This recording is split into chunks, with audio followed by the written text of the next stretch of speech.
Shalom, selamat malam. Kembali bertemu dengan saya, Pendeta Markiano Sembiring. Saya ucapkan bagi kita semua selamat malam, salam sehat, dan diberkati semuanya. Saudara terkasih, sebentar kita kembali akan melihat kebenaran firman Tuhan. Sebagaimana kita ketahui adalah bahwa dalam suasana Paskah yang sudah kita peringati, baik hari kematian dan kebangkitan Tuhan Yesus. Dan juga sampai hari ini kita lihat bahwa dia sedang berjalan 40 hari di muka bumi sebelum dia naik ke sorga dan mencurahkan Roh Kudus setelah hari ke-50 bagi semua orang-orang yang percaya. Hari ini saudaraku terkasih dalam Tuhan, saya mengajak saudara semuanya adalah untuk kita bisa merenungkan kembali kebenaran firman Tuhan. Ya, sebagaimana tema firman Tuhan hari ini yang saya ambil, Bapak Ibu Saudara aku terkasih dalam Tuhan, arti pengorbanan. Ya, arti pengorbanan. Saudara terkasih dalam Tuhan, bahwa Yesus itu mau turun ke bumi, berinkarnasi sama seperti manusia, adalah dengan misi untuk menyelamatkan kita. Ya, untuk menyelamatkan manusia dari dosa. Kenapa? Karena manusia, saudaraku terkasih dalam Tuhan, setelah jatuh dalam dosa, maka tidak ada lagi pengharapan bagi manusia untuk boleh masuk kepada keselamatan. Tetapi oleh karena kasih Tuhan, dia berkata bahwa dia mengutus anaknya yang tunggal supaya barang siapa percaya kepadanya tidak binasa, melainkan beroleh hidup yang kekal. Jadi oleh sebab itu saudaraku terkasih dalam Tuhan, maka kita melihat ini adalah pengorbanan. Pengorbanan Kristus yang dia lakukan. Poin pertama adalah, saya lihat dalam Efesus pasal 5 ayat 2, dia berkata demikian. Dan hiduplah di dalam kasih, sebagaimana Kristus Yesus juga telah mengasihi kamu dan telah menyerahkan dirinya untuk kita sebagai persembahan dan korban yang harum bagi Allah. Saudaraku terkasih dalam Tuhan, ini semua adalah karena kasih Kristus. Dan dia mau berkorban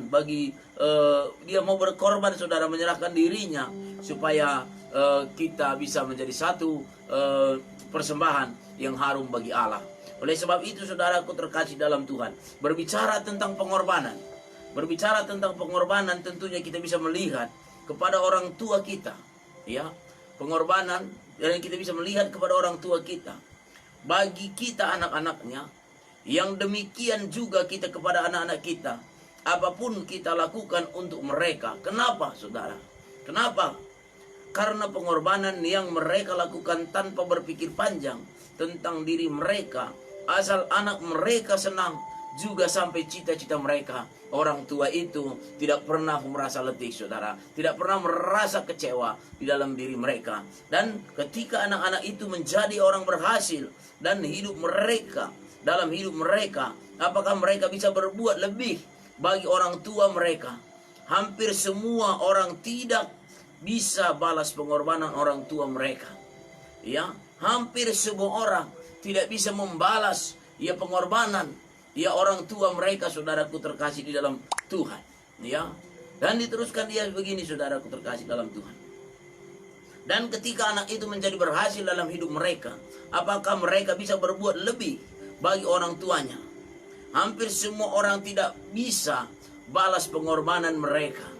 Ya, tidak bisa. Tetapi sekalipun seperti itu, orang tua tidak pernah kecewa kepada anak-anaknya.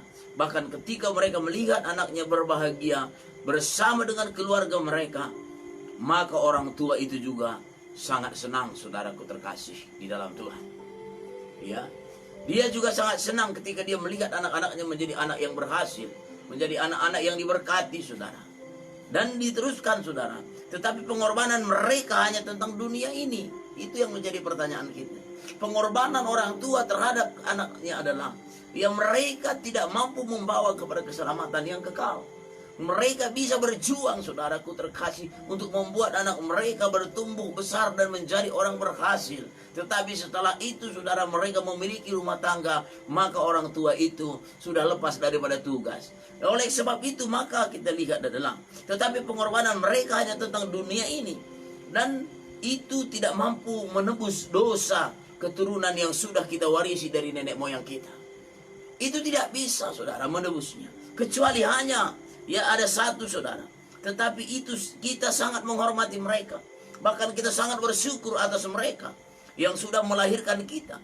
Dan menjaga juga merawat hidup kita ini. Sampai kita bisa mandiri di dalam hidup kita. Kita sangat bersyukur kepada orang tua kita. Kita sangat bersyukur kepada mereka bisa lahir di tengah-tengah mereka. Dan kita dibesarkan oleh mereka. Kita sangat bersyukur saudara terkasih di dalam Tuhan. Ya, oleh sebab itu kita teruskan tentang kebenaran firman Tuhan. Roma 3 ayat 23-24 tolong dibacakan. Roma pasal 3 ayat 23 dan 24. Inilah bunyi firman Tuhan ayat 23, karena semua orang telah berbuat dosa dan telah kehilangan kemuliaan Allah. Ayat 24, dan oleh kasih karunia telah dibenarkan dengan cuma-cuma karena penebusan dalam Kristus Yesus. Karena semua orang telah berbuat dosa dan telah kehilangan kemuliaan Allah. Dan oleh kasih karunia telah dibenarkan dengan cuma-cuma karena penebusan dalam Kristus. Secara cuma-cuma saudara, kita ditebus oleh Tuhan. Ayat ini mengatakan semua manusia telah berbuat dosa dan kehilangan kemuliaan Allah. Tetapi oleh karena kasihnya kepada kita, Dia menebus kita secara cuma-cuma saudara. Dia menebus kita secara cuma-cuma. Tetapi dikatakan pengorbanan yang Ia lakukan memiliki nilai yang tidak terbalaskan oleh kita. Yang tidak terbalaskan oleh kita saudara. Kenapa pengorbanan ya Tuhan Yesus Kristus di dalam hidup kita tidak bisa kita balaskan? Karena saudaraku terkasih dalam Tuhan, 1 Petrus pasal 1 ayat 18 dan 19 dia katakan. Saya bacakan. Sebab kamu tahu bahwa kamu telah ditebus dari cara hidupmu yang sia-sia, yang kamu warisi dari nenek moyangmu itu, bukan dengan barang yang fana, bukan pula dengan perak atau emas, melainkan dengan darah yang mahal, yaitu darah Kristus, yang sama seperti darah anak domba, yang tak bernoda dan tak bercacat. Ia telah dipilih sebelum dunia dijadikan. Tetapi saudaraku, itu untuk kita.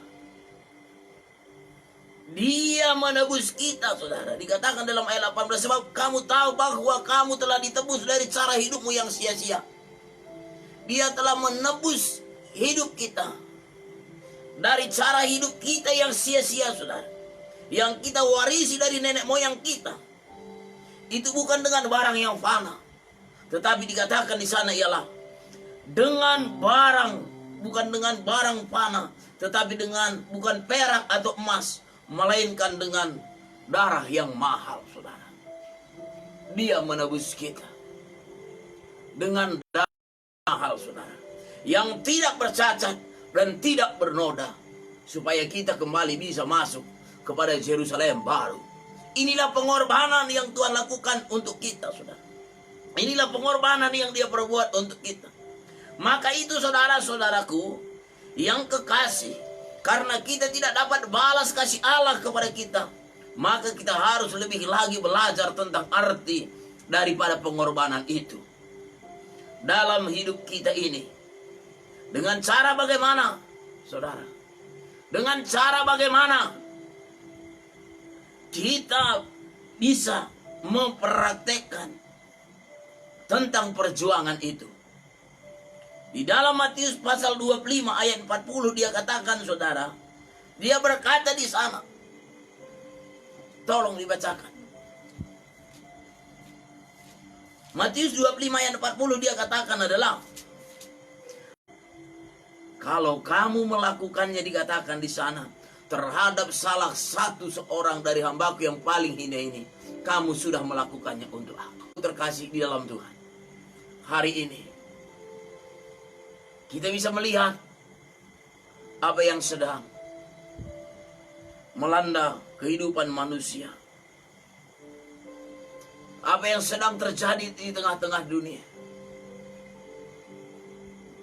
Orang semua sedang khawatir tentang hidup ini.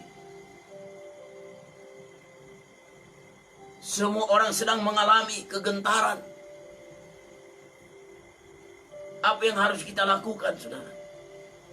Ini adalah aplikasi pengorbanan Kristus Yesus bagi kita.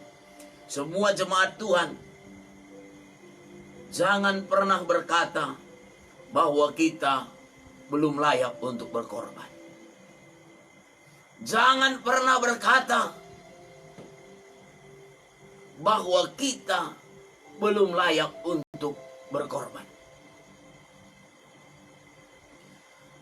Kalau dari segi kelayakan adalah kita juga tidak layak diselamatkan oleh Yesus. Karena kita ada di dalam dosa. Tapi Dia tidak pernah lihat tentang dosa-dosa kita. Tapi Dia melihat kasih-Nya yang besar untuk mengampuni hidup kita. Dan Dia berkorban, mengorbankan dirinya di kayu Kalvari supaya kita beroleh keselamatan. Ini adalah pengorbanan Tuhan yang Dia kerjakan bagi hidup kita. Sekali lagi saya mau berkata kepada sidang jemaat Tuhan, kepada teman-teman semua, jangan pernah berkata kita belum waktunya untuk berkorban. Sekaranglah waktunya. Siapkan hati saudara untuk menuai. Siapkan hati saudara untuk berkorban. Untuk posisi seperti ini. Inilah waktunya, saudaraku terkasih di dalam Tuhan. Saya teruskan. Ini adalah aplikasi pengorbanan Tuhan Yesus bagi kita. Semua jemaat Tuhan, dan jangan pernah berkata bahwa kita belum layak untuk berkorban. Dan jangan pernah melihat keadaanmu baru saudara berkorban bagi orang lain. Jangan pernah lihat keadaanmu terlebih dahulu. Tetapi apa yang harus kita lakukan? Melainkan mari kita melihat, ya, belajar berkorban di tengah-tengah keadaan yang sulit. Yang sulit ini, apalagi sekarang. Sekali lagi saya berkata bagi kita semua, berkorban atau menabur dalam ladangnya Tuhan. Jangan pernah ragu ketika engkau menabur. Jangan pernah engkau merasa rugi di dalam keterbatasanmu. Tuhan tahu. Dan ketika engkau menabur, saudara, engkau pasti menuai. Engkau pasti menuai. Dikatakan saudara penutup kebenaran firman Tuhan. Mazmur 126 ayat 5 dia katakan,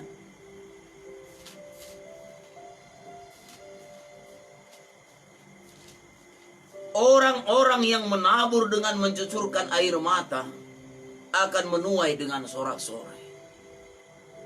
Orang-orang yang menabur dengan mencucurkan air mata akan menuai dengan sorak-sorai.